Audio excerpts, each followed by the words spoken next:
Good morning class. शुरू करते हैं हम लोग अपना आज का सेशन। तो बच्चों हम लोग पॉलिटी की क्लासेस ले रहे हैं, पॉलिटी के PYQ ले रहे हैं। आप लोगों को एक बुक दी गई है जिसका नाम है टारगेट डिफेंस एकेडमी की ओर से, ठीक है ना। बुक का नाम देख लेते हैं। ये है target defence academy NDA general study, ठीक है ना। तो आपको ये तो पता ही होगा कि हम लोग यहाँ पे जीके की स्टडी कर रहे हैं, जनरल स्टडी कर रहे हैं, ठीक है। जीके की स्टडी कर रहे हैं और जीके में कौन से सब्जेक्ट पढ़ रहे हैं, तो सब्जेक्ट का नाम है पॉलिटी। देखिए आप लोगों की पॉलिटी के चार चार चैप्टर जो है वो क्लियर हो चुके हैं। अभी चैप्टर 5 चल रहा है। चैप्टर 5 में टॉपिक हमारा आज का रहेगा प्रियम्बल, ठीक है ना। प्रियम्बल, प्रियम्बल को हिंदी में क्या कहते हैं बेटा? प्रियम्बल को हिंदी में कहते हैं उद्देशिका। क्लियर है? उद्देशिका। प्रियम्बल को हिंदी में कहते हैं बेटा उद्देशिका। और ध्यान से देखिएगा, विच of the following documents is the introductory statement of constitution. इनमें से किस किस डॉक्यूमेंट को संविधान का इंट्रोडक्शन कहते हैं। अगर आपको संविधान को इंट्रोड्यूस करना है तो संविधान में वो कौन सा चैप्टर है जो संविधान को इंट्रोड्यूस कर रहा है? Your options are directive principles of state policy, preamble, fundamental right and schedules of the constitution. तो आपको बता दें, जो प्रियम्बल है वो संविधान की जो उद्देशिका है वही संविधान का डॉक्यूमेंट है, ठीक है ना। संविधान की जो उद्देशिका है बेटा वही संविधान का डॉक्यूमेंट है। समझ रहे हैं आप लोग? सामान्यतः प्रत्येक अधिनियम का शुरुआत जो है उद्देशिका से ही होता है। उद्देशिका का मेन काम आदर्श और आकांक्षाओं का उल्लेख करना होता है। क्या करती क्या है? संविधान के ये आदर्शों को बताती है और बेटा संविधान की आकांक्षाओं का उल्लेख करती है। आकांक्षा का उल्लेख करती है। कौन कौन करती है? तो आंसर है उद्देशिका। चलिए क्वेश्चन नंबर 2 पे आते हैं। The concept of preamble was first evolved in which of the following country. तो पहला क्वेश्चन, दूसरा क्वेश्चन क्या है हमारा? वो कौन सा संविधान है वो कौन सा देश है जिसके संविधान में उद्देशिका का प्रस्ताव पहली बार लिखा गया था? तो आपको बता दें वो कौन सा देश है जिसके संविधान में पहली बार उद्देशिका लिखा गया था? तो सही जवाब है बेटा अमेरिका, ठीक है। सही जवाब क्या है बेटा? अमेरिका है, ठीक है ना। अमेरिका है। हाँ, सही जवाब है अमेरिका, यूके, फ्रांस, जर्मनी। तो सही जवाब है अमेरिका। आगे बढ़ते हैं। विच of the following documents represent the philosophy of the constitution. इनमें से वो कौन सा डॉक्यूमेंट है जो संविधान के दर्शन को, संविधान की फिलोसफी को रिप्रेजेंट करता है? Your options are preamble, DPSP, fundamental right और फंडामेंटल ड्यूटीज, ठीक है ना। सही जवाब क्या होगा? प्रियम्बल। फिर से बता दें आपको, ये क्या करता है प्रियम्बल बेटा? संविधान की फिलॉसफी को, जो हमारे संविधान की फिलॉसफी है ना उसको बताता है ये, ठीक है ना। संविधान की फिलॉसफी को बताता है। भाई ये क्या हो गया? ठीक है, तो सही जवाब क्या होगा? प्रियम्बल। सही जवाब क्या होगा बेटा? प्रियम्बल। नोट करते रहिएगा। प्रियम्बल। आपको बता दें प्रियम्बल जवाहरलाल नेहरू जी ने प्रस्तुत किया था, ठीक है ना। हाँ, एक बात और आपको और बता दें कि सिर्फ और सिर्फ अमेरिका में ही नहीं, अगर हम बात करें उद्देशिका की, तो उद्देशिका हम लोगों ने 2 देशों से लिया है। उद्देशिका मतलब प्रियम्बल। प्रियम्बल के लिए हमारे पास में 2 देश हैं जिससे हम लोगों ने प्रियम्बल लिया है, या फिर यानी कि भारत ने प्रियम्बल का कॉन्सेप्ट किस देश से ऑप्ट किया है, किस देश से लिया है? तो आंसर है यूएसए और दूसरा आंसर है ऑस्ट्रेलिया।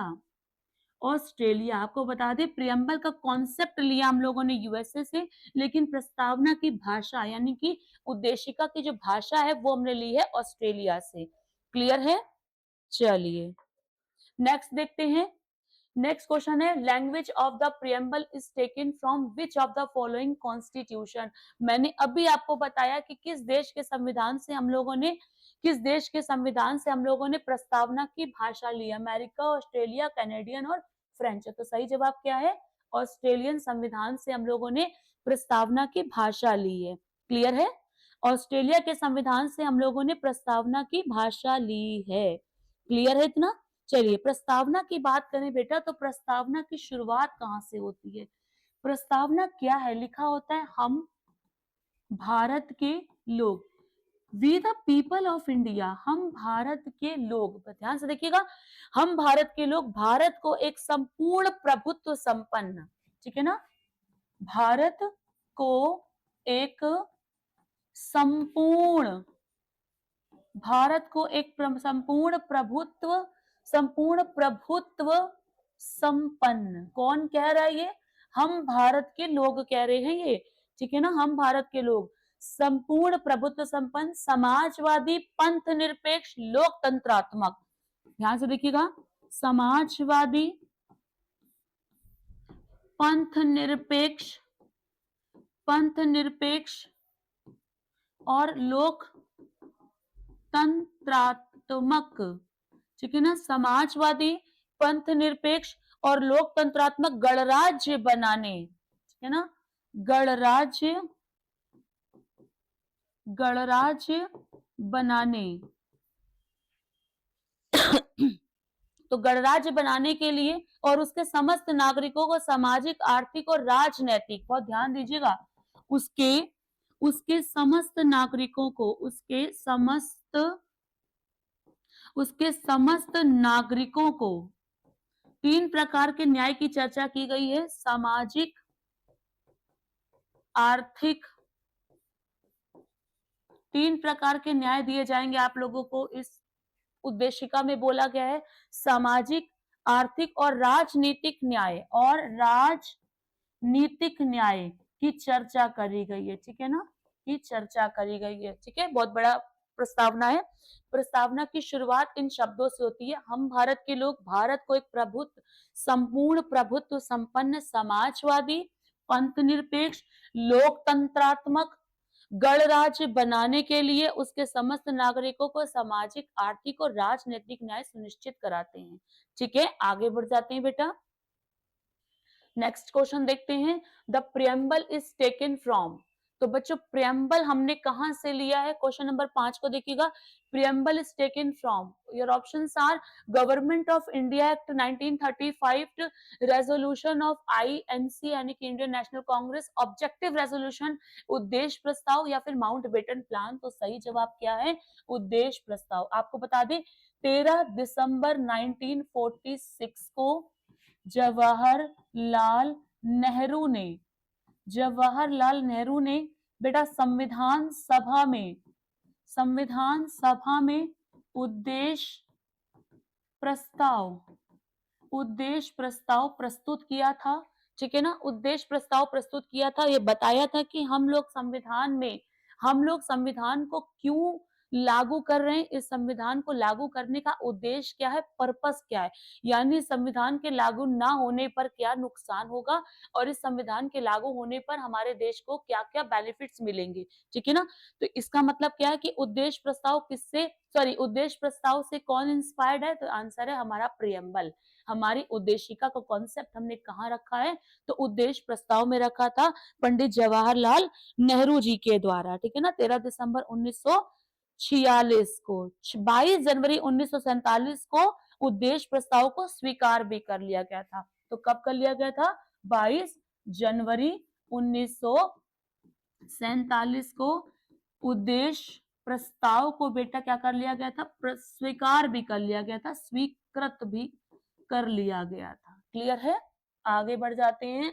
नेक्स्ट है, when did Pandit Jawaharlal Nehru present the documents of objective resolution in the constitution assembly। मैंने अभी आपसे क्वेश्चन डिस्कस किया है कि वो कौन सी डेट थी जब हमारे देश के प्रधानमंत्री जवाहरलाल नेहरू जी ने पहली बार उद्देश्य प्रस्ताव को प्रस्तुत किया था, ठीक है ना, उसका कॉन्सेप्ट रखा था संसद के पटल पे। तो आंसर है 13 दिसंबर 1946 को। आपको बता दें 9 दिसंबर 1946 को बेटा संविधान की पहली बैठक हुई थी जिसमें अस्थाई अध्यक्ष चुने गए थे बेटा डॉक्टर सच्चिदानंद सिन्हा को, ठीक है, डॉक्टर सच्चिदानंद सिन्हा को अस्थायी अध्यक्ष चुना गया था। फिर हुआ था 11 दिसंबर 1946 को, तो 11 दिसंबर 1946 को क्या हुआ था, दूसरी बैठक हुई थी जिसमें स्थायी अध्यक्ष चुन लिए गए थे डॉक्टर राजेंद्र प्रसाद, ठीक है ना। और आपको बता दें 13 दिसंबर 1946 13 दिसंबर 1946 को पंडित जवाहरलाल नेहरू जी ने, पंडित जवाहरलाल नेहरू जी ने ऑब्जेक्टिव रेजोल्यूशन मतलब कि उद्देश्य प्रस्ताव को प्रस्तुत किया था। इतना लिख लीजिएगा, ठीक है ना, उद्देश्य प्रस्ताव को प्रस्तुत किया था। नेक्स्ट क्वेश्चन नंबर 9 देखते हैं। According to objective resolution all the power of constitution is derived from, मतलब कि कह रहे हैं कि क्या क्वेश्चन है, क्वेश्चन नंबर 9 देखते हैं। According to objective resolution all the power of constitution, मतलब कि उद्देश्य प्रस्ताव के अनुसार हिंदुस्तान की जो शक्ति है, हिंदुस्तान की लोकतंत्र की जो शक्ति है वो किनके हाथों में है? तो constitution assembly, British monarch, president या फिर पीपल ऑफ इंडिया। तो आंसर क्या होगा? हम भारत के लोग। ये लोकतंत्र है बेटा। लोकतंत्र का मतलब होता है अधिकतर जो लोग कहेंगे वही माना जाएगा, ठीक है ना, वही करा जाएगा, वही माना जाएगा, वही राष्ट्र हित में है। Which of the following justice is not mentioned in the preamble? किस प्रकार के preamble में justice नहीं है? मैंने थोड़ी देर पहले आपको बताया था कि उद्देशिका में यानी कि प्रियम्बल में, प्रियम्बल ही बोल रहे ना, हाँ, तो प्रियम्बल में किस प्रकार के जस्टिस नहीं है? 3 प्रकार के जस्टिस की चर्चा की गई है बेटा। आपको बता दें प्रियम्बल में 3 प्रकार के जस्टिस की चर्चा की गई है। नंबर 1 पे आता है सामाजिक यानी कि सोशल जस्टिस है, नंबर 2 पे इकोनॉमिक जस्टिस है, एंड नंबर 3 पे बेटा पॉलिटिकल जस्टिस है। किस प्रकार का जस्टिस नहीं है? तो आंसर है इन्वायरमेंट जस्टिस की कोई भी चर्चा हमारे उद्देशिका में, हमारे प्रियम्बल में यानी कि हमारे प्रस्तावना में नहीं की गई है, ठीक है ना। 3 प्रकार के जस्टिस की चर्चा की गई है, याद रखिएगा 3 प्रकार के justice. Next question, which of the following date is mentioned in preamble? तो भाई हमारे संविधान में कौन सी, हमारे जो उद्देशिका है, उद्देशिका का मतलब होता है हमारे प्रियम्बल में कौन सी डेट पड़ी हुई है। ध्यान से पढ़ लीजिएगा, उद्देशिका में साफ साफ लिखा हुआ है कि अपनी इस संविधान सभा में आज दिनांक 26 नवंबर 1949 को, ऐसे लिखे शब्द, आज दिनांक 26 नवंबर 1949 को, ऐसा लिखा हुआ है शब्द में, आज दिनांक 26 नवंबर 1949 को मिति मार्गशीर्ष शुक्ल, ब्रैकेट में करेंगे मिति मार्ग शीर्ष शुक्ल, ठीक है ना, मिति मार्ग शीर्ष शुक्ल, शुल्क नहीं है, सॉरी गलती हो गई है, शुक्ल, मिति मार्ग शीर्ष शुक्ल सप्तमी संवत, सप्तमी ठीक है ना, सप्तमी कॉमा करेंगे संवत 2006 विक्रमी, संवत 2006 विक्रमी। अब ब्रैकेट क्लोज होगा, आप बात समझ रहे हैं। तो जो प्रियम्बल में डेट पड़ी है वो लिखा है आज दिनांक 26 नवंबर 1949 को, ब्रैकेट में लिखेंगे मिति मार्ग शीर्ष शुक्ल सप्तमी संवत 2006 विक्रमी को एतद द्वारा, इस संविधान को, ठीक है ना, को एतद द्वारा आज को, ठीक है ना, एतद द्वारा इस संविधान को अंगीकृत, इस संविधान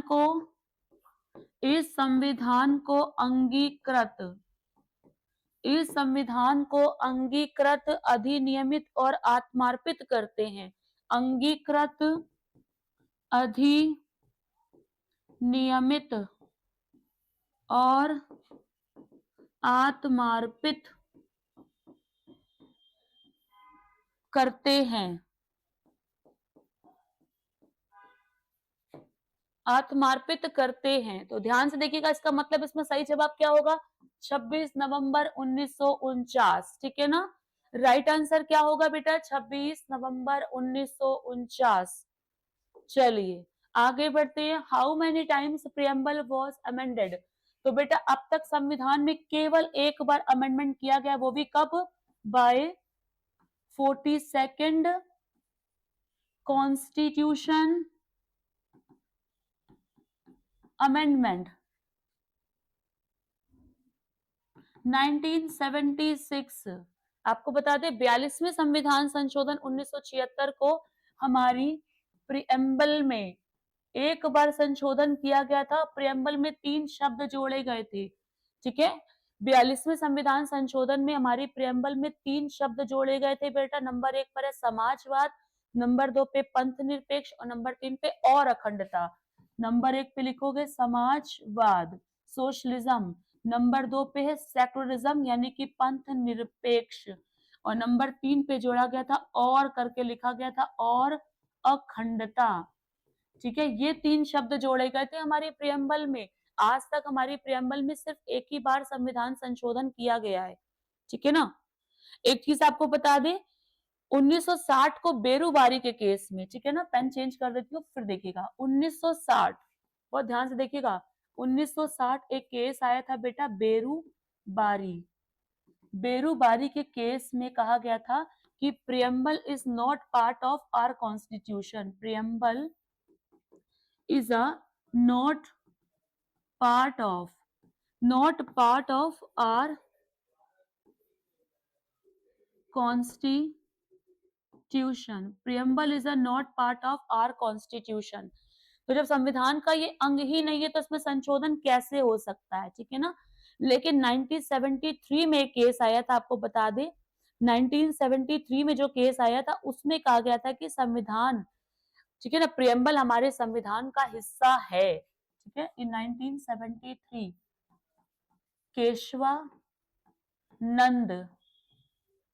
केशवानंद भारती वर्सेस केरला स्टेट, इसमें माना गया था बेटा कि preamble is a part of our constitution. Preamble is a part of our constitution. अगर हमारे संविधान का प्रियम्बल अंग है तो फिर हम इसमें चेंजेस कर सकते हैं। हाँ, अमेंडमेंट कर सकते हैं, बिल्कुल कर सकते हैं, तभी तो हमने किया 76 में। लेकिन ये भी बोला गया था इस केस में कि संविधान में चेंजेस तो हो सकते हैं, प्रियम्बल में चेंजेस तो हो सकते हैं, लेकिन प्रियम्बल में कोई ऐसा चेंज नहीं होना चाहिए जो हमारे संविधान के बेसिक स्ट्रक्चर को हिला दे। क्लियर है, बेसिक स्ट्रक्चर संविधान का नहीं हिलना चाहिए। चलिए नेक्स्ट क्वेश्चन आते हैं। क्वेश्चन नंबर 13 को देखेंगे बेटा। Question number 13, through which of the following amendment was the preamble amended. 42nd constitution amendment. बहुत सिंपल सा क्वेश्चन है, मैंने अभी आपको पढ़ाया है। 42वां संविधान संशोधन 1976। संविधान में 3 शब्द जोड़े गए थे। नंबर 1 पर है समाजवाद, नंबर 2 पे है पंथ निरपेक्ष और नंबर 3 पे है अखंडता। Next, how many words were added in the Indian constitution by 42nd constitution amendment. मैंने अभी आपको थोड़ी देर पहले बताया है कि संविधान में कितने शब्द जोड़े गए थे बेटा। संविधान में कितने शब्द जोड़े गए थे बेटा, तो सिर्फ 3 शब्द जोड़े गए थे प्यारे बच्चों, सिर्फ 3 शब्द जोड़े गए थे। ठीक है, थोड़ी देर पहले हम लोग बात कर चुके हैं समाजवाद, पंथ निरपेक्ष और अखंडता। ठीक है ना, समाजवाद, पंथ निरपेक्ष और अखंडता। ठीक है, व्यक्ति की गरिमा और राष्ट्र की एकता अखंडता के लिए, याद रखिएगा, व्यक्ति की गरिमा और राष्ट्र की एकता और अखंडता सुनिश्चित करने के लिए,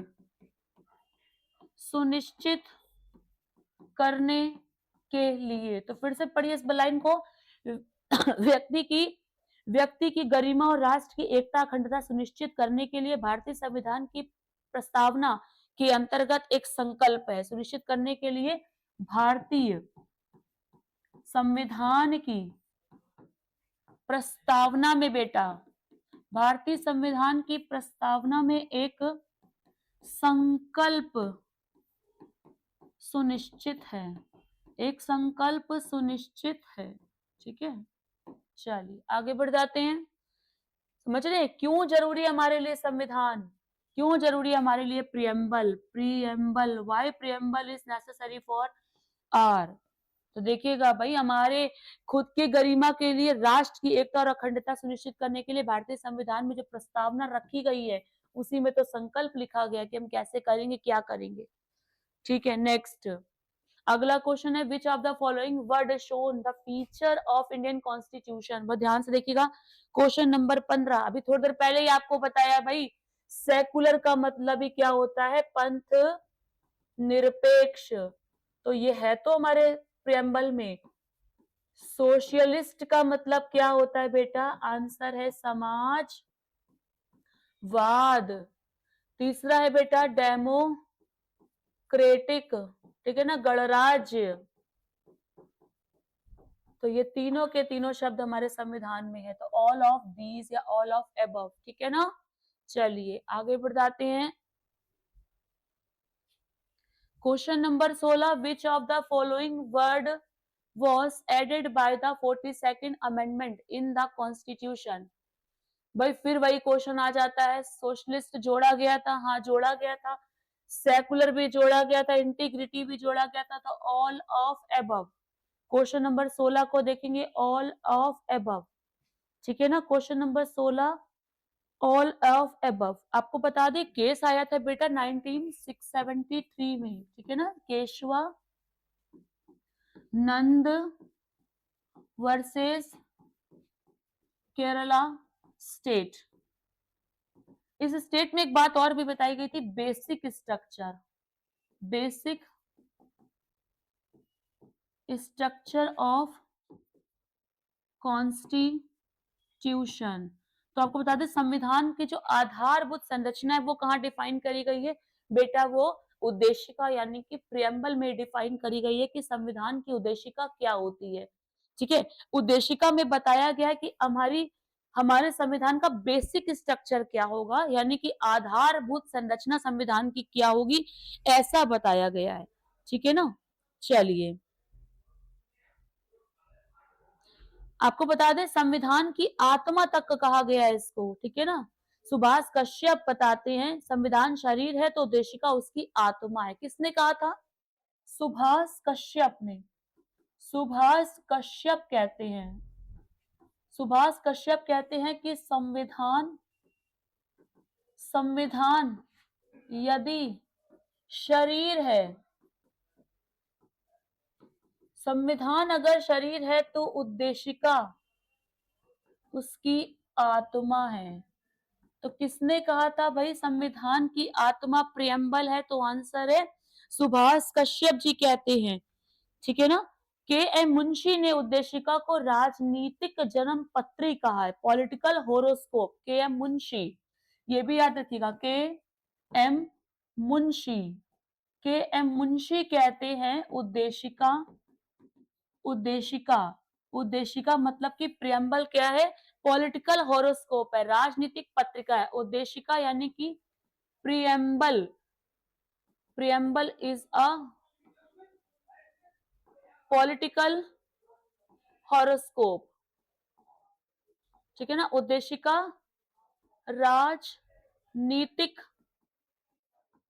पत्री है, ठीक है। आप लोग बात को समझिए, के एम मुंशी उद्देशिका को संविधान की हॉरोस्कोप कहती है, तो सुभाष कश्यप इसको संविधान की आत्मा कहते हैं बेटा। ये इतना मस्ट है हमारे संविधान के लिए, ठीक है, ये इतना मस्ट है। जल्दी से लिखते रहिएगा, लिखते भी रहिएगा बेटा इसको। वैसे तो सुप्रीम कोर्ट के एक न्यायमूर्ति रह चुके हिदायतुल्ला, इन्होंने भी गोलकनाथ वर्सेस पंजाब राज्य के मामले में उद्देशिका को संविधान की मूल आत्मा कहा था। किसने कहा था? जस्टिस हिदायतुल्ला ने, जस्टिस हिदायतुल्ला, हिदायतुल्ला जी ने कहा था। क्या कहा था? आपको बता दें जस्टिस हिदायतुल्ला ने गोलकनाथ, गोलकनाथ वर्सेस पंजाब राज्य के मामले में, पंजाब राज्य के मामले में कहा था कि उद्देशिका, उद्देशिका संविधान की आत्मा है भाई, उद्देशिका संविधान की आत्मा है। कौन है? उद्देशिका संविधान की बेटा आत्मा है। चलिए आगे बढ़ जाते हैं। नेक्स्ट देखते हैं, विच of the following feature shows that India has its own independence power and does not fall under the control of any other external entity। तो भाई बताइए, हिंदुस्तान की खुद की एक अपनी विदेश नीति होगी, वो किसी भी दूसरे देश से अपनी विदेश नीति को नहीं प्रभावित करेगा। इसका मतलब क्या है? सोवरन यानी कि प्रभुत्व संपन्न, ठीक है ना, संप्रभु बोलते हैं इसको, इसको बोलते हैं संप्रभु।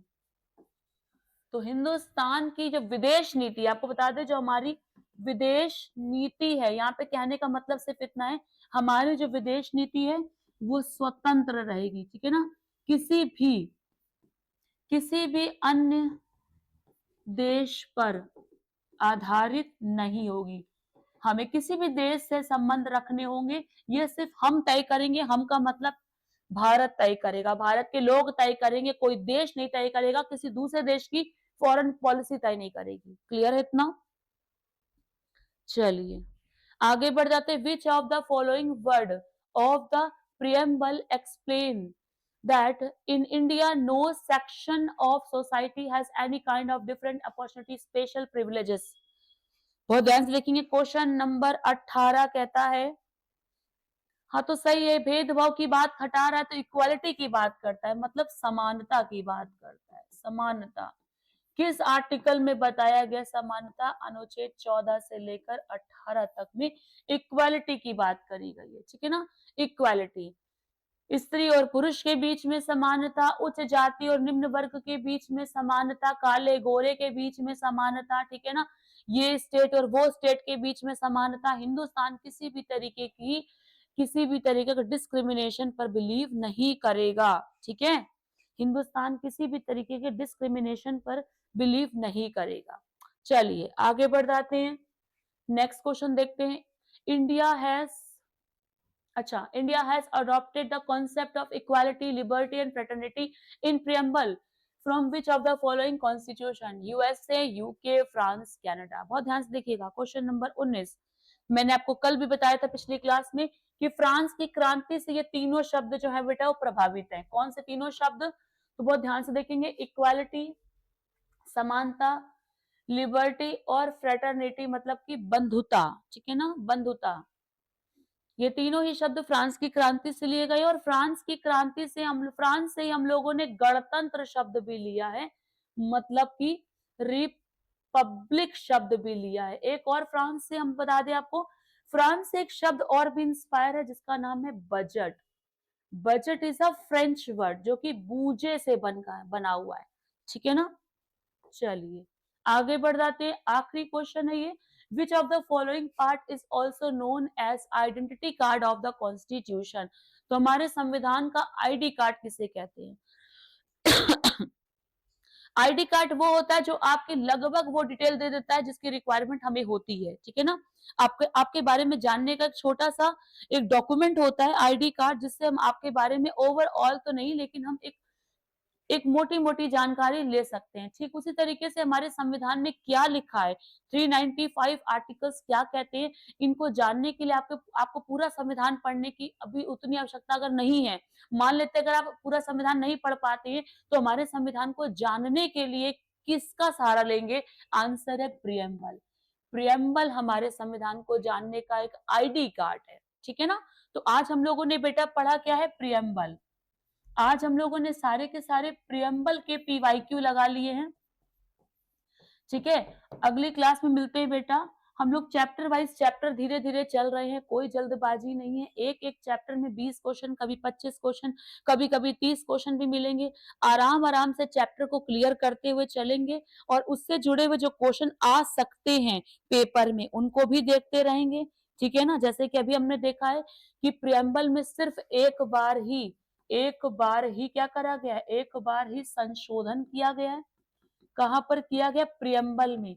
प्रियम्बल में सिर्फ एक बार ही संशोधन किया गया है। कब किया गया है?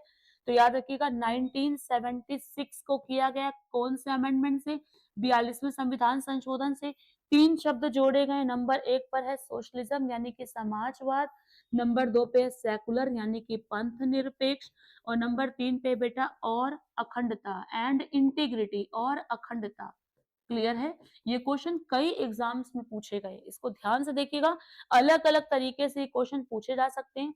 भारतीय संविधान किसके द्वारा अंगीकृत किया गया था? अगर संविधान की बात हो जाए, इंडियन कॉन्स्टिट्यूशन, भारतीय संविधान किसके द्वारा अंगीकृत किया गया था? तो ऑप्शन ए संसद नहीं, सुप्रीम कोर्ट नहीं, राष्ट्रपति भी नहीं, तो फिर कौन है? भारत के लोग। भारत का संविधान किसके द्वारा अंगीकृत किया गया था? अगर ऑप्शन में ये आता है तो आपको क्या लगाना होगा? भारत के लोग। ठीक है ना? ऐसे और भी क्वेश्चन है पेपर में जो आते रहेंगे और हम लोग उस पर डिस्कस करते रहेंगे। ठीक है ना? भारतीय संविधान को विश्व का सबसे बड़ा और विस्तृत संविधान बताया था सर आइवर जेनिंग्स ने। ठीक है ना? किन्होंने बताया था? सर आइवर जेनिंग्स ने भारतीय संविधान को। तो आपको बता देते हैं Ivoire sir Ivor Jennings. Sir Ivor Jennings कहते हैं कि भारतीय संविधान विश्व का, ठीक है ना, विश्व का सबसे, मतलब थोड़ा बहुत नहीं, सबसे विस्तृत कर दिया है, सबसे विस्तृत। तो बता दें, सर आइवर जेनिंग्स कहते हैं कि भारतीय संविधान विश्व का सबसे विस्तृत संविधान है, सबसे बड़ा संविधान है, विश्व का सबसे विस्तृत और बड़ा संविधान है। ठीक है ना? तो ये हमारे लिए बहुत जो है वो, ये हमारे लिए बड़ी ही फक्र की बात है। ठीक है ना? बड़ी ही गर्व की बात है कि हमारा संविधान विश्व का सबसे बड़ा संविधान है और सबसे विस्तृत संविधान है। ठीक है ना? एक चीज और बता देते हैं, हमारा संविधान जो है वो कल्याणकारी राज्य की स्थापना करना चाहता है। तो संविधान भारतीय संविधान का मुख्य उद्देश्य क्या है? तो भारतीय संविधान का मुख्य उद्देश्य कल्याणकारी राज्य की स्थापना करना। पहला उद्देश्य है कल्याणकारी राज्य की स्थापना करना, और दूसरा उद्देश्य है बेटा बहुजन हिताय। बहुजन हिताय, बहुजन सुखाय। ठीक है? ये बिलीव करता है हमारा संविधान। ठीक है ना? तो चलिए आज के लिए इतना काफी है बेटा, अगली क्लास में मिलते हैं बच्चों नेक्स्ट चैप्टर के साथ में। तब तक के लिए आज्ञा देते हैं बेटा, आज्ञा लेते हैं आप लोगों से। जय हिंद क्लास।